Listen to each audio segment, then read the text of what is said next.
Hello, my dear students. Let me introduce myself. My name is Dr. Srinivas Acharya, and I belongs to Department of Electrical and Electronics Engineering. For the present semester, I am going to deal the subject name Power Electronic Control of DC Drives. So, as per your curriculum, your subject is broadly categorized into 6 units. So let's first of all go with the syllabus copy. So what are the contents you are having? So this is your syllabus copy and your subject title Power Electronic Control of DC Drives, and these are the course objectives and these are the course outcomes: CO1, CO2, CO3, CO4, CO5 and CO6. And you're coming to your syllabus, the first unit title Modeling of DC Machines, and the second unit title Single Phase Controlled Converter DC Motor Drives, and the third unit Three Phase Controlled Converter DC Motor Drives, and the fourth unit Design of Controllers, fifth unit Chopper Controlled DC Motor Drives, and the sixth unit Closed Loop Operation of Chopper Controlled DC Motor Drives. And for the syllabus completion and for following your standard textbooks, so these are the two textbooks: Electric Motor Drives Modeling, Analysis and Controlled by R. Krishnan, and one more textbook, Power Electronics and Motor Controlled by Shepherd. And apart from that, reference books are Power Electronic Circuits, Devices and Applications by M.H. Rashi, and one more textbook, Fundamentals of Electric Drives by G.K. Dubey. Okay, so this is the just outline of your syllabus. And for the first video lecture presentation, so first of all we'll go for the first unit, Modeling of DC Machines.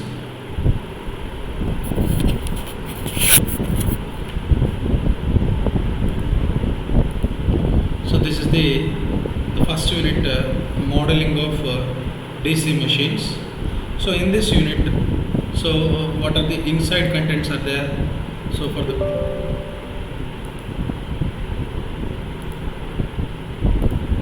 the first unit, the inside contents are theory of operation of DC machine and equivalent circuit and electromagnetic torque production and electromechanical modeling of a DC machine. And similarly, with the help of control systems and digital control systems, we have state space modeling concept, along with that block diagram and transfer function representation. So this is the outline of your first unit. So now coming to the presentation of today's session. The first session is like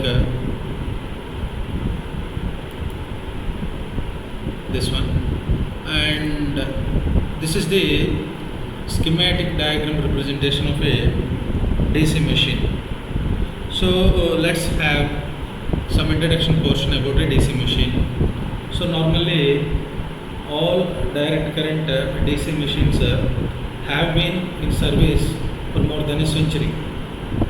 Their fortune has changed a great deal since the introduction of the induction motor, sometimes called AC shunt motor also. So DC motors have a major comeback with the advent of silicon controlled rectifiers used for power conversion, and also wide range of applications with the help of DC motors. So with this first unit, we have a broad explanation of theory of operation of separately excited and permanent magnet DC motors and their modeling and transfer function in steady state and transient responses, and different flowcharts also available for the availability of commutation purpose. Okay, So for the first figure, it's a schematic representation of a DC machine. So it has a maximum torque when two fluxes are in quadrature concept. So normally these fluxes are created with two current carrying conductors with a low reluctance path with steel configuration. So now, so according to Faraday's laws of mutual induction concept, so for any machine we are deriving a maximum EMF. So for that, so as you are all familiar with, so Faraday's laws broadly categorized into two concepts. The first one, Faraday's first law, and Faraday's second law. So I'm just giving a small concept here. So Faraday's first law is whenever a flux carrying conductor cuts an EMF cut by station, means what, when a revolving flux produces inside a machine, when it was cut by a stationary conductor, some EMF is induced. So this induced EMF is directly proportional to rate of change of flux linkages. So based on that we have some EMF production. So this EMF production so mostly necessarily leads to the circulating current inside the machine. So these pictures are introduces some basic concepts of EMF production, and as per the direction, so Fleming's left hand rule, okay, so forefinger, thumb and middle finger indicated over here. So how to indicate the current, how to indicate the magnetic field, and how to indicate the direction of the force, and how to indicate a current when the machine configured inside a magnet. And similarly the next the side portion, the torque T equal to BAL cos theta cos 90 here, okay, and depending upon the revolving of the machine we have different angles. So initially it is 0 and some, so we are using a sinusoidal supply. So based on the revolution for 0 degree, 90 degree and 180, and for a full revolution 360 degrees, okay, so depending upon the position, so the angle will be decided, and based on that we have to get the torque production, the maximum torque production. So as I discussed from the Faraday's laws of electromagnetic induction, so the EMF induced in one conductor is given by E equals to minus Z d phi by dt. So where P the direction indicated by Lenz law also, and P is a number of poles, and Z number of armature conductor in field, and T time taken by the conductors to cut flux lines, and pi f flux per pole. So let's take an example that the first equation E equal to minus Z d pi by dt. So it's nothing but Z pi f by t.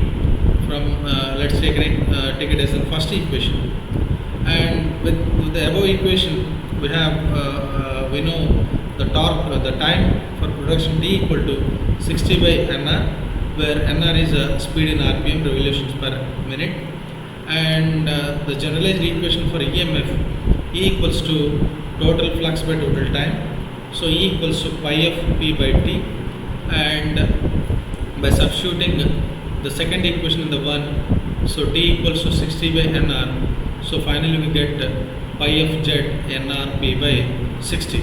So let's imagine that's having the third equation, imagine that's one as a third equation, and similarly the value of the flux will be depends upon the uses of the armature winding. So we have lap and wave windings to manufacture the armature. So for a lap winding, the number of A value, the parallel paths, equals to number of poles, and for a wave winding the value of A is normally equals to 2.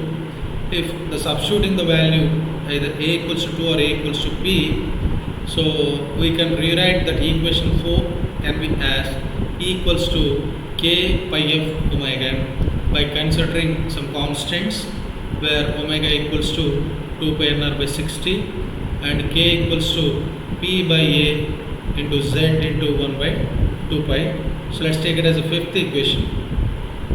If field flux is constant, the induced EMF is proportional to rotor speed, and the constant of proportionality can be removing and rewriting as E equals to Kb into omega, where Kb equals to K into pi f. It's taken as an induced EMF constant, and we have the flux equation pi f equals to Nf If by Rm, where Nf is number of turns in the field winding, If is called field current, Rm is called reluctance of the mutual flux path. And with the help of 6th and 2nd equations, the above equation can be rewritten as Kb equals to Knf If by Rm, that equals to M If, where M is mutual inductance or fictitious mutual inductance between armature and the field winding.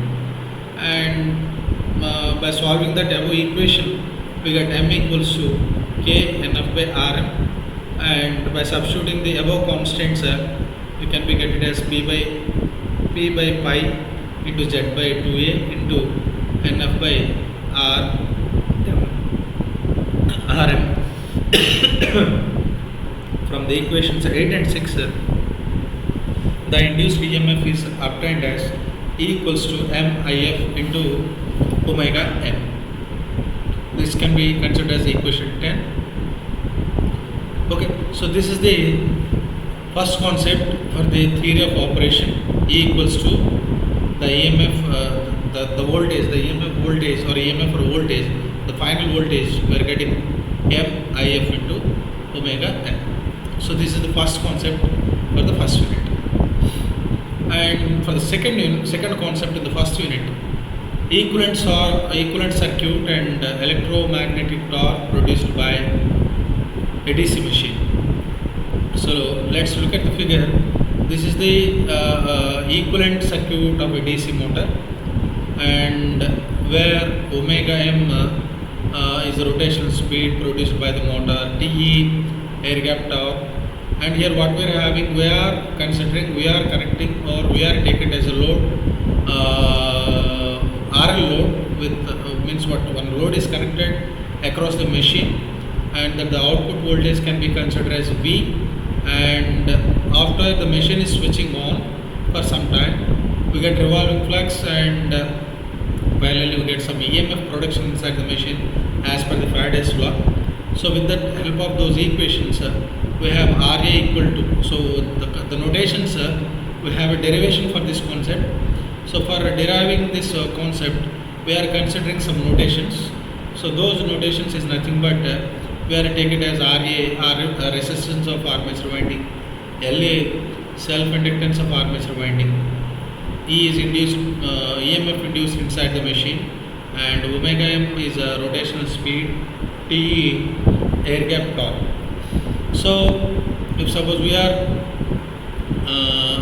applying KVL over here, V equals to E plus IRA plus LA di by dt, and now the machine at steady state position.